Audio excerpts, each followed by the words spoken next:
বন্ধুরা, আশা করি সবাই ভালো আছো। তো আজকে একটা 250 মেশিন আমার কাছে এসছে। তো এটা বহু দূর থেকে এসছে, মানে আমাদের এরিয়া থেকে বহু বাইরে। তো মেশিনটা সব কিছু ওকে, মানে একদম বায়াস ভোল্টেজ, ড্রাইভার কার্ড, মাইক্রোফোনের এখানে কার্ড, প্রি ড্রাইভার সব ওকে। কিন্তু মেশিনটার ফল্ট হচ্ছে যখন তুমি মানে ধরো ঘন্টা দুয়েক বাজাচ্ছ, প্রথম স্টার্ট করার পর সুন্দর বাজছে, কিন্তু ঠিক ঘন্টা দুয়েক চলে যাওয়ার পর সাউন্ডটা ফেটে যাচ্ছে, মানে আস্তে আস্তে নিজেই। অথচ এখানে কোনো ট্রানজিস্টার শর্ট নাই, কোনো ড্রাইভার বোর্ডে কোনো প্রবলেম নাই, সমস্ত ভোল্টেজ ওকে আছে। মানে এইটা আমি 2 ঘন্টার উপর, প্রায় আজকে 3.5 ঘন্টা লোডে দিয়েছিল।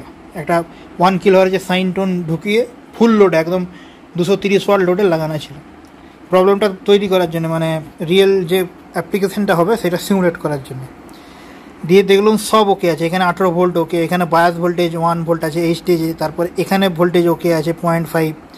তারপরেও এটা 2 ঘন্টা চলার পর আমি একটা কপিরাইট ফ্রি গান চালাচ্ছি, দেখা আওয়াজটা কীরকম হচ্ছে।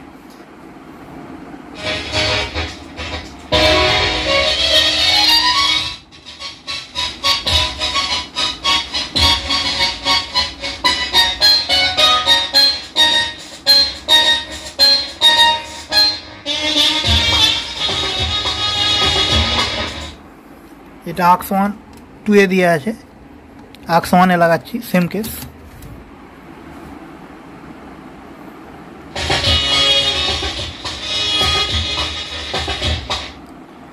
তো এই মুহূর্তে মেশিনটা সব কিছু ওকে। তো এগুলো হচ্ছে ক্রিটিক্যাল ফল্ট মেশিনের, মানে এক ঝটকায় ধরা যাবে না। একে পুরো ফেলে রেখে সমস্ত কিছু এখানে পুরো ড্রাইভার ওটা আমার যত সময় মনে হচ্ছে এটা বায়াস পয়েন্টের জন্য ইরর হচ্ছে। এখানে কিছু একটা যে এতগুলো ট্রানজিস্টার আছে, এই দুটো, এই 3টে মেন সাসপেক্ট, এইটা হচ্ছে সবথেকে বড় সাসপেক্ট। অথচ ট্রানজিস্টার ওকে, কোনো প্রবলেম নাই, 78 ওকে, আর এগুলো সব ওকে। মানে মেশিনটা কোনো ফল্টই নাই, 2 ঘন্টা পরিষ্কার পরিচ্ছন্ন চলেছে, ঠিক 2 ঘন্টা পেরিয়েছে এই কন্ডিশন। তো বন্ধুরা, আমার ড্রাইভার বোর্ডটা দেখবো, ওটা খুলে যে কেসটা কী। তার আগে আমাকে দেখতে হবে যে আমার এই সেকশনটা ওকে আছে নাকি। হয়তো এইখানে অনেক দিনের ক্যাপাসিটারগুলো একদম, মানে মেশিন যাবে থেকে কিনেছে তবেকারের ক্যাপাসিটার। অনেক মিস্ত্রি কী করে, এই ইলেকট্রোলাইটিক ক্যাপাসিটারগুলো মানে তারা দেখেও না, এগুলো যেন কোনো ব্যাপার নয়, কিন্তু সেইটা করলে এখনকার মেশিনে হবে না। এই ইলেকট্রোলাইটিকের জন্যেও অনেক সময় গেন কমে যায়, ইএসআর ভ্যালু ফল্ট হয়ে যায়। তো এইগুলো দেখতে হবে, মানে শুধু পরিষ্কার আছে বলেই ক্যাপাসিটার যে ও ভালো আছে এরকম নয়, এতে অনেক কিছু ব্যাপার থাকে, ইএসআরের ব্যাপার থাকে, ক্যাপাসিটারের ভ্যালুর ব্যাপার থাকে, অনেক কিছু এগুলো মাথায় রাখতে হবে।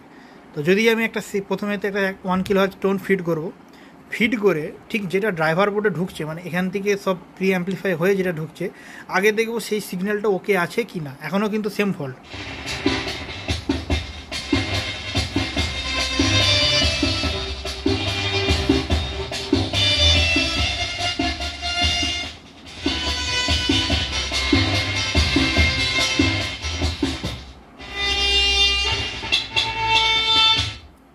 তো 1 কিলোহার্জ টোনটা ফিট করবো, দিয়ে স্কোপে দেখবো যে আমার ওই ইনপুটটা পর্যন্ত আমার সিগন্যালটা ওকে আছে নাকি।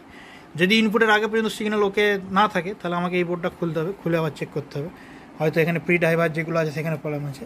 আর যদি ওই সেকশন পর্যন্ত ঠিক থাকে, তারপরে আবার আমরা দেখবো যে ওই বোর্ডটায় কী ফল্ট হচ্ছে। সমস্ত কিছু ওকে থাকার পরেও কেন ঠিক এই প্রবলেমটা।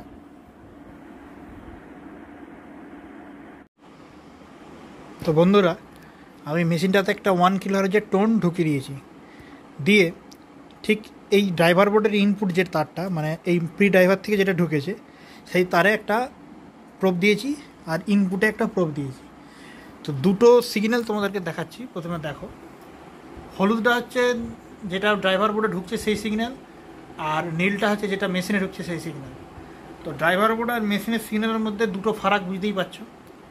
তো এবারে কমন যারা এইসব কাজ করে তাদের প্রথম প্রশ্ন হতে পারে যে নীল সিগন্যালটা তো ঢোকার পর গেইন হয়ে যাচ্ছে, মানে অ্যাম্পলিফিকেশান হচ্ছে, তো সেই জন্য হয়তো হলুদটা ক্লিপিং হচ্ছে, মানে যেহেতু সিঙ্গেল সাপ্লাই রেল, ট্রানজিস্টারে ক্লিপিং হচ্ছে হয়তো। কিন্তু না, অলরেডি আমি যদি ভলিউম কমিয়েও রাখি তাতেও ক্লিপিং হয়েই থাকছে। তো প্রথম ফল্ট আমার ধরা গেল যে আমার এই সামনের বোর্ডে ফল্ট আছে কোথাও। এবারে আরও মানে যে সঠিকভাবে বলতে যে কোন বোর্ডটায় ফল্ট আছে, এর থেকে আবার একটা সিগন্যাল এই বোর্ডে ঢুকছে। তো আমাকে প্রথমে এই সিগন্যালটা, এই বোর্ডটা থেকে কী সিগন্যালটা বেরাচ্ছে আগে সেটা দেখতে হবে। দেখার পর এই বোর্ডে যেটা ঢুকছে আর এইটা থেকে যেটা বেরাচ্ছে আর এর মধ্যে যেটা ঢুকছে সেটার মধ্যে কতটা পার্থক্য আছে সেটা দেখতে হবে। হয়তো এই বোর্ডের ফল্টটা থাকতে পারে, ব্যাস্টনের সেকশানে কিছু প্রবলেম হয়েছে তার জন্য ফল্ট থাকতে পারে। তো চলো দেখা যাক। এবার আমি প্রোবটা এইটাই কেমন আছে থাকবে, আর এইটা এখান থেকে খুলে এর ইনপুটে লাগাবো, মানে এই যে এর ইনপুট এর আউটপুট।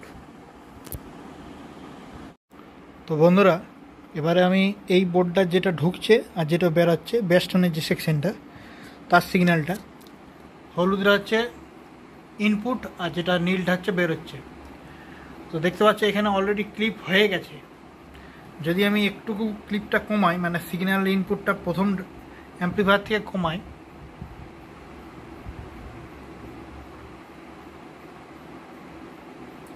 এখানে সাইন থাকলেও এইখানে ক্লিপ হয়ে যাচ্ছে।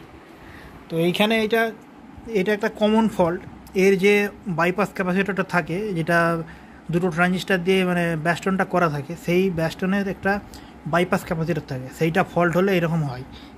মানে গেনটাই হয়তো আর কিছু একটা গণ্ডগোল হয়েছে, ওই ক্যাপাসিটিটা চেঞ্জ করে দিলেই এই ফল্টটা ওকে হয়ে যাবে, মানে যেটা বেরোবে সেটাই হবে। আর এত কম ইনপুট সিগন্যালে ওই সিগন্যালটা আর ফাটবে না, আউটপুট যেটা বেরাচ্ছে। তো এছাড়াও এতে আর কি ফল্ট আছে। তো প্রথম ইয়েতে যেটা দেখা যাচ্ছে যে মেশিনটা যখন ঘন্টা 2 চলে যাচ্ছে, মানে এগুলো আমি আগে টেস্ট করেছি তারপরে বলছি। এই ড্রাইভার বোর্ডটায় এই 4007 ট্রানজিস্টার আর এই 7818 এই দুটো ওকে আছে, একদম ওকে, কিন্তু এই দুটো ফেলতে হবে। তার প্রথম কারণ হচ্ছে এই ট্রানজিস্টারটা অলরেডি এত গরম হয়ে গেছে, মানে এটা যেহেতু বাইরের মাল, আগের অন্য কোনো মিস্ত্রি হয়তো বায়াসিংটা ঠিকঠাক করেনি, ওই জন্য এইটা দেখছি অতিরিক্ত গরম হচ্ছে। তো সেই কারণে এর হয়তো কিউ পয়েন্টটা, মানে বায়াস যে পয়েন্টটা থাকে সেটা সরে যেতে পারে, যেখানে বেসে যে ভোল্টেজটা থাকে সেটা আপ ডাউন করতে পারে অতিরিক্ত কারেন্ট ফ্লো হলে। তো সেটা একটা ফল্ট হতে পারে, আর এটা চেঞ্জ করতে হবে। বেলের ট্রানজিস্টার বহুদিনের মাল, হয়তো যখন মেশিন তখনের ফল্ট হতেই পারে। এমনিতে মাপো তাহলে কিছুই বুঝতে পারবে না। তো এটা ফেলবো। আর তার সঙ্গে এইখানে এই দুটো রেজিস্টারের ভ্যালু, এই দুটো ভ্যালু যেহেতু 5%, এদেরকে ম্যাচ করে লাগাতে হয়। কীরকম, যদি এইটা ধরো 1.1K হয়, এটা হয়তো 980 ওহম, তখন কিন্তু দুটো ট্রানজিস্টারের বায়াস ভোল্টেজ ইরর হয়ে যায়। ওই জন্য এখানে কোম্পানি এখন যেগুলো বার করছে তাতে সব 1% রেজিস্টার দেওয়া থাকে, 1% 2 ওয়াট। তো সেটা চেঞ্জ করব। আচ্ছা, এই যে 7818টা, এটা যে হিটসিংটা দিয়েছে, এটার হিটসিংটা মানে এর থেকে যে কারেন্ট ড্র হচ্ছে তার সেইটা ড্র হলে যে পরিমাণ হিট তৈরি হবে, সেইটা এই হিটসিংটা কমাতে পারছে না 2 ঘন্টা ধরে যখন চলার পর।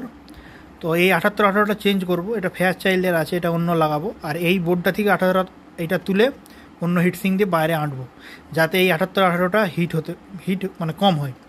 নইলে কী হচ্ছে, এইটা হিট হয়ে গিয়ে 18 ভোল্টটাকে কমিয়ে দিচ্ছে। 18 ভোল্টটা কমিয়ে পেরে 17-16 কাছাকাছি চলে এসছে। প্রথম অবস্থায় ঠিক আছে, কিন্তু আস্তে আস্তে ভোল্টেজটা কমছে।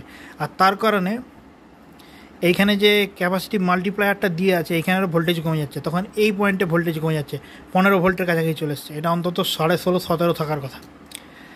তো মেশিনটার ফল্টটা হচ্ছে এইটাই। এটা প্রথম চান্সে প্রথম 2 ঘন্টা মেশিনটায় কোনো ফল্ট না। এখানে 17 ভোল্টের কাছাকাছি আছে, এখানে 18 ভোল্ট আছে, এখানে 1 ভোল্ট আছে, এখানে 0.5 আছে।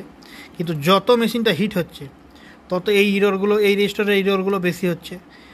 এই ক্যাপাসিটরটা মানে এই যত আমি চেষ্টা করি মেশিন সারালে এই ক্যাপাসিটরটা এখানে না রাখার, পিছন দিকে রাখা, কারণ এগুলো গরম হয় বিরাট। আচ্ছা, এতে ইলেকট্রোলাইটিক যে ক্যাপাসিটর আছে এগুলো ফেলতে হবে, রিফিল প্রচুর, এগুলো বহুদিনের মাল। আর বাকি সব এখানে এই সেকশনগুলো ওকে আছে, এগুলো শুধু একটু ওয়াশ করব আর চেক করব যে মানে বায়াস পয়েন্টগুলো সব ঠিকঠাক আছে কি না। তাহলে আশা করি মেশিনটা হয়ে যাবে। আমি মেশিনটা পুরো রেডি করি, দিয়ে আবার টেস্ট করব।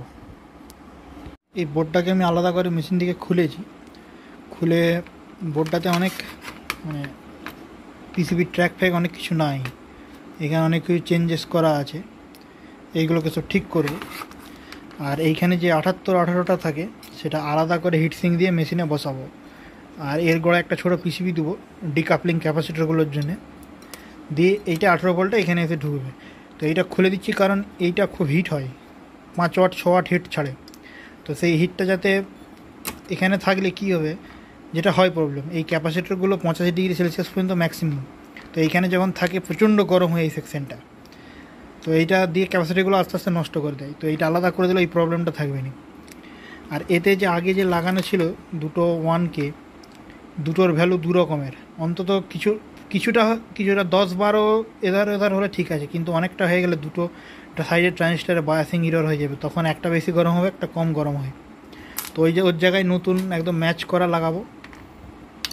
এটার ভ্যালু আছে 989, এটার ভ্যালু আছে 990, একদম কাছাকাছি।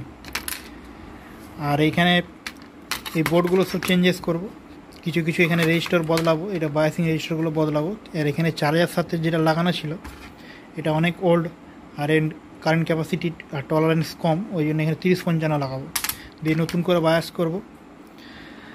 আর এইখানে বাকি সব ঠিকই আছে, শুধু ক্যাপাসিটিগুলো চেক করব, যদি প্রবলেম না থাকে যেমন ছিল তেমনই থাকবে। আর এইখানে যেটা এই যে R503 দেখতে পাচ্ছ, এইখানে এখনকার নতুন মডেল একটা করে রেজিস্টার দেওয়া থাকে। কীরকম সেটা না, যদি বাই চান্স এই রেজিস্টারটা ফেল মেরে যায় কোনো কারণে, হয়তো কাঠের মাল হয়তো যদি ফেল মেরে দেয়, তখন সাউন্ডটা পুরো বসে যাবে, চলতে বড় করবে। তো সেইটা যাতে না হয়, তো সেই জন্য এখানে একটা রেজিস্টার দেবো, যে রেজিস্টারটা এমনভাবে বায়াস করা থাকবে, যদি এইটা আমি ওপেনও করে দিই তবু এইটার বায়াসটা সর্বনিম্ন 500-র কাছাকাছি থাকবে। এবার এইটা অ্যাডজাস্ট করলে বা তখন এটা 500 মানে 0.5-এর থেকে আরও বাড়তে শুরু করবে। তো এটা সর্বনিম্ন যাতে করে রাখা যায়। আর এইগুলো যেমন ছিল তেমনই থাকবে। এর সাইডে একটা করে হিটসিং দেবো। 30-55টা যেহেতু এর বায়াস কারেন্টটা একটু বাড়িয়ে রাখবো, সেই জন্য এটা হিট হবে। হিট বলতে খুব নয়, মানে এই 4/7-এর মতো অতটা নয়, তবু এখানে একটা হিটসিং দেবো। আর এইটা আলাদা করে একটা হিটসিং দিয়ে দেবো, যাতে এই মেশিনটা ট্রানজিস্টার উড়ে গেলেও সে অন্য মানে তার এরিয়ায় কাজ করাতে পারে, ড্রাইভার বোর্ডে হাত দিতে না হয়। আর এইখানের এই কোয়ার্টারগুলো সব রেজিস্টারগুলো সব হাফ ওয়াট দেবো। এই দুটো ম্যাচ করা আছে, যে লাগিয়েছিল সে মানে একই ব্যাচের মাল লাগিয়েছে, ওই জন্য এই দুটো হাত দেওয়ার দরকার নেই। আচ্ছা, এই বোর্ডটা রেডি করে তারপরে আবার আগে এটা রেডি হোক, রেডি করে চেক করব। বন্ধুরা, বোর্ডটা আমি রেডি করেছি, রেডি করে যা যা চেঞ্জেস করার দরকার সব করে দিয়েছি। করে দিয়ে এইটা 78-18টা যেটা আলাদা করে লাগিয়েছি, এটা প্রায় 5.5 ওয়াটের মধ্যে হিট হচ্ছে, মানে যেটা ভোল্টেজ ড্রপটা সেটা হিট হিসেবে ছাড়ে। তো ওই জন্য এটা দিয়ে দেওয়ার পর আর 78-18টা সেরকমভাবে হিটও হয়নি, আর ভোল্টেজটা ড্রপও খায়নি। তো এই যে ব্যাপারটা তোমাদেরকে বলেছিলাম এইখানে, তো ধরো এই রেজিস্টারটা না থাকলে, শুধু এইটা দিয়ে থাকলে কি প্রবলেম হয়, বাই চান্স কোনো কারণে যদি এইটা খারাপ হয়ে যায়, তখন পুরো সাউন্ডটা বসে যাবে, চড়চড় করবে। আর এই রেজিস্টারটা দেওয়া থাকলে এই দুটো ভ্যালু ক্যালকুলেট করতে হবে, হিসাব করে বা লাগাতে হবে। দেওয়া থাকলে কী সুবিধা, যে ধরো এখন আমি ধরছি দুটো কন্ডিশন, একটা কন্ডিশনে এইটাতে নাই, এই সার্কিট থেকে ওপেন হয়ে গেছে, আর দ্বিতীয়ত হয় লো হয়ে গেছে নয় হাই হয়ে গেছে। এবার এটা সর্বনিম্ন দিয়ে আছে, তো এখন আমি একটা 1 kHz টোন ফিট করা আছে, তো তাতে দেখো সিগন্যালটা কীরকম বেরোচ্ছে মেশিন থেকে। একটা 4 ohms লোড দিয়ে আছে, দেখো ক্রস ওভার ডিস্টোরশন কিন্তু দেখা যাচ্ছে ঠিক জয়েন্টের কাজটাই। তো এইটা এখন মেশিনটা ধরে এইটা এখন মানে সরে গেছে কোনো কারণে বা নষ্ট হয়ে গেছে, তখন এই কন্ডিশনটা যদি আসে মেশিনটাতে, এইটা খুব লো সিগন্যালেও কিন্তু ক্রস ওভার ডিস্টোরশনটা দেখা যাচ্ছে। কিন্তু যখনই আমার সিগন্যালটা একটু বেড়ে যাবে, দেখো 4 ভোল্ট আউটপুট আছে, তাতে ডিস্টোরশন দেখা যাচ্ছে। তো মেশিন যখন বাজবে 4 ভোল্ট থাকবে না, ঠিক একটু বেড়ে গেলে দেখো ওটা অ্যাডজাস্ট হয়ে যাবে। যখনই 12-13 ভোল্টের কাছে আউটপুট চলে যাবে, তখন অটোমেটিক ওটা অ্যাডজাস্ট হয়ে যাবে। আর এবং আরেকটা কন্ডিশন, যে যদি এটা ধরো একবারে ম্যাক্সিমামও হয়ে যায়, মানে কোনো কারণে হয়তো এটা শর্টও হয়ে যায় এই পাশে, একদম এই পাশে, তাহলে ওই অত কম সিগন্যালটা ক্লিয়ার হয়ে যাবে। মাত্র 6 ভোল্ট দেখো, আরও কমাচ্ছে সিগন্যালটা, কোনো ডিস্টোরশন নাই, 1 ভোল্টেও কোনো ডিস্টোরশন নাই, আর বাকি থাকলেও কোনো ডিস্টোরশন থাকবে না। আর দুপাশের ভোল্টেজ, বায়াস ভোল্টেজ মাত্র 0.003 ভোল্ট এরিয়ার, দুটোই সমানভাবে হিট হবে। তো বন্ধুরা, এই ভিডিওটা এই পর্যন্তই। যদি ভালো লেগে থাকে একটা লাইক করো, শেয়ার করো।